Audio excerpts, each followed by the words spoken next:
Du cinéma maintenant, Les Tuches 3 sortent dans 10 jours, le 31 janvier. Le numéro 2 avait été le plus gros succès français en 2016 avec 4 600 000 entrées.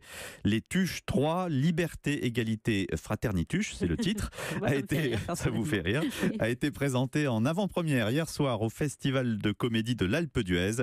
Et le spécialiste cinéma d'Europe 1, Mathieu Charrier, qui est sur place, a assisté à la séance. Cette fois, Jeff Tuche devient carrément président de la République. En fait, la famille Tuche est rentrée de son escapade aux États-Unis.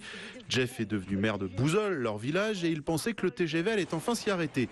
Mais il avait mal lu le journal. Alors en colère, Jeff Tuche appelle le président, qui refuse de lui répondre alors. Mais Tuche, j'ai décidé de me présenter à l'élection présidentielle.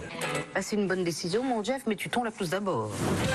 Et ce qui est très drôle dans ces Tuches 3, c'est que la réalité a dépassé la fiction. Car si Jeff est élu, c'est que beaucoup de politiques sont disqualifiés en raison d'affaires d'emploi fictifs ou d'évasion fiscale.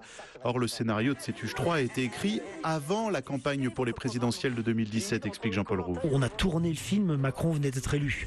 Donc évidemment, le scénario est écrit depuis longtemps. Donc toute la campagne, quand on a vu la campagne, avec les hommes politiques qui tombent, pour différentes raisons. Et on s'est dit, mais c'est fou, quoi. Et c'est notamment ce qui a plu au public, qui applaudit longuement le film hier soir. Ça fait du bien dans la vie, il faut bien rigoler de temps en temps. J'adore les acteurs un peu ploucs comme nous, quoi.